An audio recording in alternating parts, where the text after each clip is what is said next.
Hello my dear student and welcome in our SRT classes.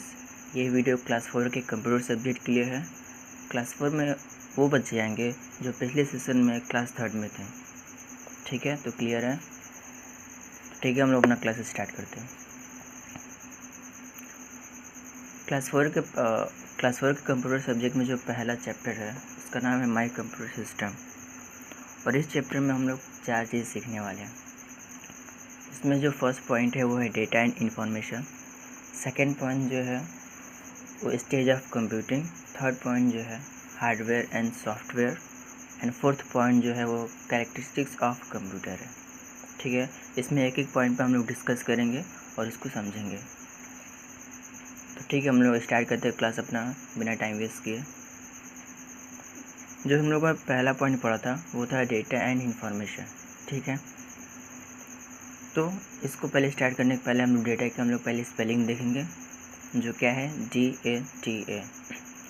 और इसको कभी भी हम कंप्यूटर की लैंग्वेज में डाटा नहीं पढ़ेंगे, हमेशा क्या पढ़ेंगे? डेटा ही पढ़ेंगे। आप लोग कभी भी ये गलती नहीं करेंगे। ठीक है, कंप्यूटर लैंग्वेज जो हम लोग उसको क्या बोलेंगे? हमेशा डेटा ही बोलेंगे। अब आते हैं डेटा एंड इन्फॉर्मेशन में डिफरेंस क्या है।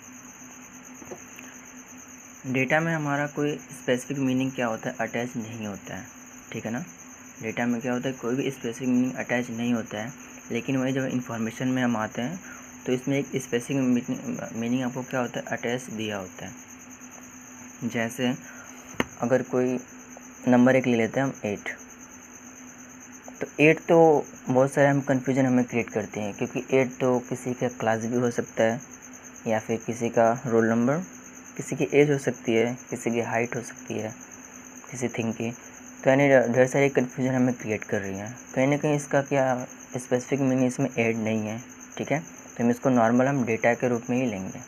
ठीक है, लेकिन इसी 8 नंबर को अगर आगे हम रोल नंबर लिख दें, ठीक है, तो ये अब क्या बन जाता है? ये बन जाएगा रोल नंबर 8।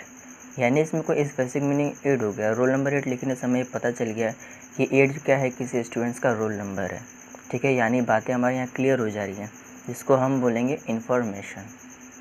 ठीक है, अब एक और एग्जांपल लेते हैं।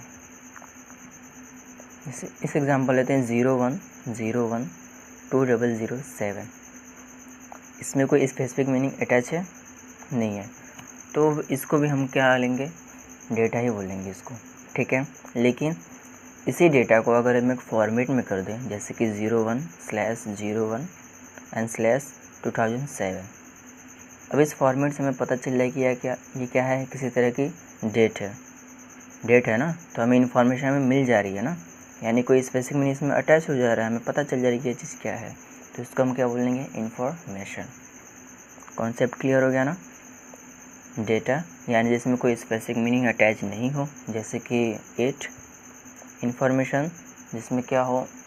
कोई स्पेसिफिक मीनिंग अटैच हो, जिससे हमें पता चले कि वो चीज़ एक्चुअल में है क्या, यानी जैसे कि रोल नंबर 8। अब बातें समझ में आएगी? ठीक है, इसी पॉइंट पर हम लोग होमवर्क कुछ ले लेंगे। होमवर्क क्या रहेगा कि आप लोग 10 डेटा का एग्जांपल लिख के लाएंगे और 10 इन्फॉर्मेशन का। ठीक है, तो नेक्स्ट हम लोग आगे बढ़ते हैं नेक्स्ट पॉइंट पे। अगला जो पॉइंट हमारा वो क्या था? स्टेज ऑफ कंप्यूटिंग, यानी हम कंप्यूटर हमारा कितने स्टेज में वर्क करता है, ये हम लोग जानेंगे। ठीक है ना, तो कंप्यूटर हो या फिर कोई भी अदर वर्क हो, वो हमेशा 3 स्टेज में ही वर्क करता है। ठीक है, सबसे पहले जो क्या होता है, इसमें इनपुट आता है, फिर आता है आपका प्रोसेस, फिर आता है आउटपुट। ठीक है ना, कंप्यूटर के अलावा सभी कामों में ये तीनों वर्क करते हैं। जरूरी नहीं कि कंप्यूटर में ही हो। जैसे कोई वर्क ले, जैसे मान लीजिए चाय बनाना हो, तो चाय बनाने के लिए सबसे पहले हमें क्या चाहिए? शुगर चाहिए, टी लीफ चाहिए, मिल्क चाहिए। ये सारी चीज़ें हमें चाहिए, क्योंकि इनके बिना चाय क्या होता? बन ही नहीं सकता। ठीक है ना, तो जो चीज़ें हमें चाहिए कोई भी काम करने के लिए, उसको हम इनपुट में लेते हैं। ठीक है ना, इनपुट के बिना हमारा वर्क हो ही नहीं सकता। तो इनपुट में क्या आएगा? जो काम करने के लिए हमें ज़रूरी हो सबसे पहले, वो हमारे इनपुट में आ जाएगा। प्रोसेस का क्या मतलब है?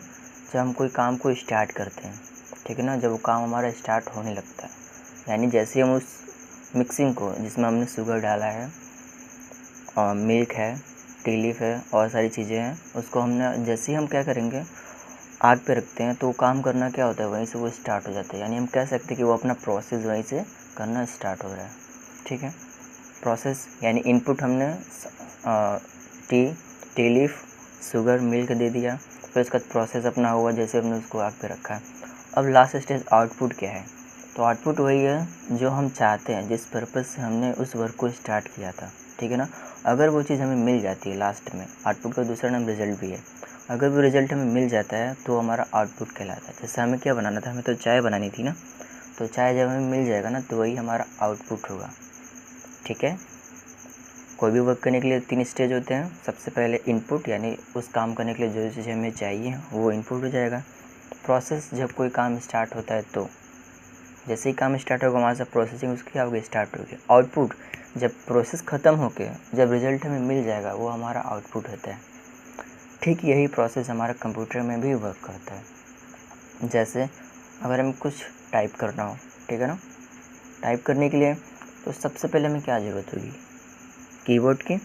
तो कीबोर्ड हमारा क्या होगा, इनपुट डिवाइस, इसको हम इसी तरह बोलते हैं इनपुट डिवाइस। इनपुट डिवाइस पहचानने का एक भी तरीका है कि कोई भी वर्क है, उस वर्क को करने के लिए सबसे पहले जिसकी हमें ज़रूरत पड़ेगी वो हमारे लिए इनपुट डिवाइस होगी। ठीक है ना, तो सबसे पहले हमें वर्ड टाइप करने थे तो हमने कीबोर्ड का हेल्प लिया। ठीक है, तो यहाँ पे इनपुट हमने ले लिया। अब जैसे हम प्रेस करते हैं तो प्रोसेसिंग का काम कौन करता है, इनपुट तो मिल गया, सेकेंड स्टेज प्रोसेसिंग कौन करेगा, सीपीयू करेगा। फिर आपका वो प्रोसेसिंग किया, यानी इनपुट हो गया, प्रोसेस हो गया। अब जो लास्ट स्टेप बच क्या रहा, आउटपुट, यानी रिजल्ट हमारा कौन दिखाता है एक्चुअल में, जो हमने टाइप किया वो कौन दिखाता है, मॉनिटर दिखाता है ना जो चीज़, इसीलिए हम मॉनिटर को आउटपुट डिवाइस भी बोलते हैं। यानी हमारा सारा आउटपुट किसने दिखाया, मॉनिटर ने दिखाया। और आउटपुट डिवाइस पहचानने का तरीका ये भी है कि कोई भी वर्क है लास्ट में जो रिज़ल्ट हमारा शो करता है वही हमारा आउटपुट डिवाइस होता है। ठीक है ना, बहुत सारे बच्चे कन्फ्यूज रहते हैं कि इनपुट डिवाइस और आउटपुट डिवाइस कैसे हम पहचानें। तो ये एक सिंपल तरीका है कि कोई भी वर्क है, सबसे पहले जिसकी हमें ज़रूरत होगी, जिन चीज़ों की या फिर जिन डिवाइस की, उस डिवाइस को हम लोग क्या बोलेंगे, इनपुट डिवाइस।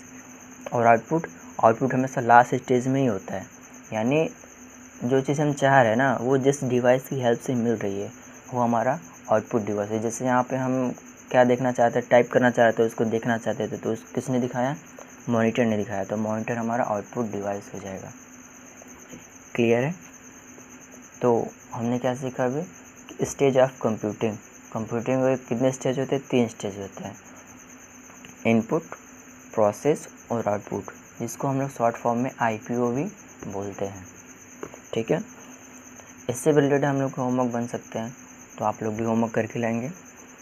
इसमें होमवर्क ये रहेगा कि आप लोग 5 ऐसे वर्क लिखेंगे, कोई भी वर्क हो, ज़रूरी नहीं कि कंप्यूटर का ही वर्क हो, 5 कोई भी नॉर्मल वर्क लिखेंगे और उस वर्क में इनपुट क्या है, प्रोसेस क्या है और आउटपुट क्या है, ये आप उसमें शो करेंगे। ठीक है ना, जैसे एक एग्जांपल और देता हूँ।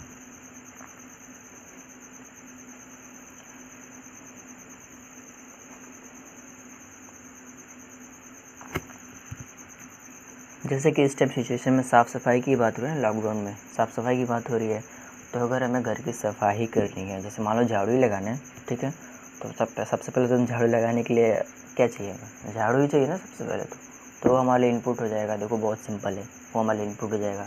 जैसे हमने सफाई करना स्टार्ट किया तो हमारा प्रोसेस में कहला जाएगा। और हम क्या चाहते थे, हम आउटपुट में यही चाहते थे कि हमारा घर साफ़ हो, लेकिन और जैसे ही घर हमारा साफ़ हो जाएगा वही हमारा आउटपुट हो जाएगा। तो बहुत सिंपल तरीके हैं इनपुट प्रोसेस आउटपुट पहचानने में किसी वर्क के लिए। तो आप 5 ऐसे वर्क लिखेंगे, उन 5 वर्कों को लिखेंगे और उस वर्क में इनपुट क्या है, प्रोसेस क्या है, आउटपुट क्या है, शो करेंगे। ठीक है ना, तो आज की क्लास बस यही ख़त्म होती है। नेक्स्ट वीडियो में हम लोग आगे जो दो पॉइंट बचे हुए हैं उस पर हम लोग डिस्कस करेंगे। ठीक है।